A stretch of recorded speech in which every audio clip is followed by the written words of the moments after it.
iba't ibang puno, isang bandila ang sagisag, bakit magulo? Musliman o sa Kristiyano, lahat ay Pilipino. Edukado o hindi, ba't iilan ang matino? Ang isipan, matagal na sa aking palaisipan. Mali ba ang nabasa at aking mga natutunan? Mayaman o hindi at tumingin sa katabi. Wag mo nang dugtungan ng mga mali nilang nasabi. Laman ng kasaysayan, puros karahasan. Kailan ang paghinto at pag-ibig ay nasaan? Sa kawalan, ang pag-unlad ay nasa iilan. Ang iba'y merong pangarap pero nasa sisidlan. Ang mamuhay ng payapa ay kailan mahahagyan? Na masubukan ng ilan ang pagtapak sa putikan. Dugo ng mga bayani nagbisto ng patabas sa lupa. Kung hindi nila pinaglabang, walang Pilipinas doon sa mapa. Bakit mga kaibigan at makinig kayo?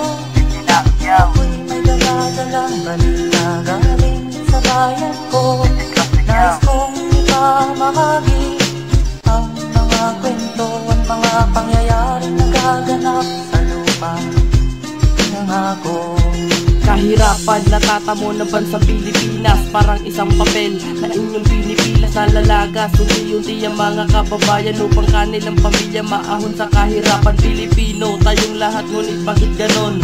Bangayan dito at bangayan doon. Mensahe ng aming awitin dapat ninyong marinig. Kayo na nga'y naghihirap, kulang pa sa pananalig. Kayong nasa itaas na di marunong magparaya sa ating mga kababayan. Di ba kayo naaawa, natutulog dyan sa kalye gamit lamang ay karton? Ikaw na'y napakaserte kung meron kang kariton. Namamatay sila sa gutom dahil nga walang makain. Namulatan ng iba sa lamesa, walang makain. Kailan nga ba matatapos ganitong kalamidad? Dapat tayo'y tulong-tulong para sa ating pagunlad. Lapit mga kaibigan at makinig kayo.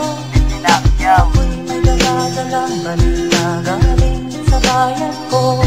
Nais kong ipamahagi ang mga kwento at mga pangyayaring nagaganap sa lupa ng ako.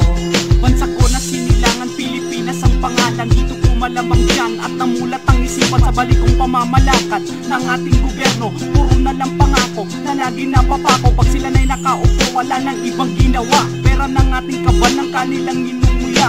Di na nila naisip, tulad naming duka. Mga walang pakialam, basta sila ay masaya. Mga palabra di honor sa tuwing eleksyon.